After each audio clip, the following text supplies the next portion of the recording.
U I love Jasmine also. എനിക്ക് ജാസ്മിനെ ഭയങ്കര ഇഷ്ടമാണ്. ജാസ്മിൻ പക്ഷെ ഇപ്പം എന്നോട് കോണ്ടാക്ട് ഇല്ല. മേ ബി ലേറ്റർ അവൾ റിയലൈസ് ചെയ്യും. ആ സമയത്ത് I'm waiting for her. I love Jasmine.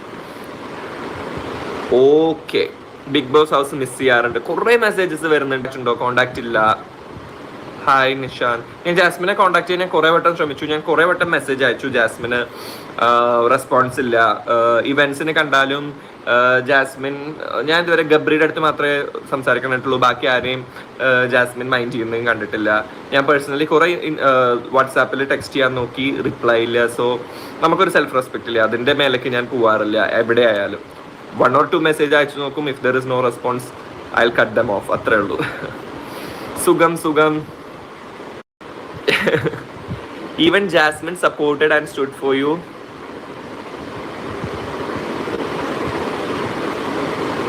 ഇന്റർവ്യൂസിൽ ഞാൻ ഡീഗ്രേഡ് ചെയ്തിട്ടില്ല. ഞാൻ ആകെ കൂടി ഇന്റർവ്യൂസിൽ പറഞ്ഞിട്ടുള്ള കുറച്ച് കാര്യങ്ങൾ എന്ന് പറയുന്നത് ആ പുറത്തുള്ള ജാസ്മിന്റെ റിലേഷൻഷിപ്പിനെ കുറിച്ച്. ഞാനിപ്പോൾ അതിനെക്കുറിച്ച് സംസാരിക്കാൻ ആഗ്രഹിക്കുന്നില്ല. പിന്നെ നിങ്ങൾ പറഞ്ഞതുകൊണ്ട് ആ ഒരു കാര്യം മാത്രമേ ഞാൻ പറഞ്ഞിട്ടുള്ളൂ. ബാക്കി അവളുടെ ഗെയിം ആവട്ടെ, എല്ലാം ആയിക്കോട്ടെ, എനിക്ക് ഭയങ്കര ഇഷ്ടമാണ്. അവൾ അതിനുള്ളിൽ നിൽക്കുമ്പോൾ 6 വൈൽഡ് കാർഡ്സ് വന്നതിൽ ഏറ്റവും കൂടുതൽ അവളെ സപ്പോർട്ട് ചെയ്തിട്ടുള്ള ഒരാൾ ഞാനാണ്. അതുകൊണ്ട് ഐ സ്റ്റിൽ ലവ് ഹെർ. പിന്നെ ഇന്റർവ്യൂസിൽ ഞാൻ 1 or 2 about her relationship outside ഞാൻ പറഞ്ഞിരുന്നു. ബിക്കോസ് എൻ്റെ അടുത്ത് പൂജ കൃഷ്ണ പോലെയുള്ള ആൾക്കാർ കുറെ അവളെ കുറിച്ചുള്ള കുറ്റം എൻ്റെ അടുത്ത് ഫോൺ വിളിച്ച് പറഞ്ഞിരുന്നു. ഇങ്ങനെയാണ് അങ്ങനെയാണ്. അത് കേട്ടപ്പോൾ ശരിക്കും ഞാൻ ഞെട്ടിപ്പോയി. ഇതൊക്കെ സത്യമാണോ എന്ന് എനിക്ക് അറിയില്ലായിരുന്നു. അതുകൊണ്ട് ഞാൻ ഇന്റർവ്യൂസിൽ പറഞ്ഞതാണ്. ഓക്കെ, അല്ലാതെ പേഴ്സണലി ഐ ലവ് ഹെർ.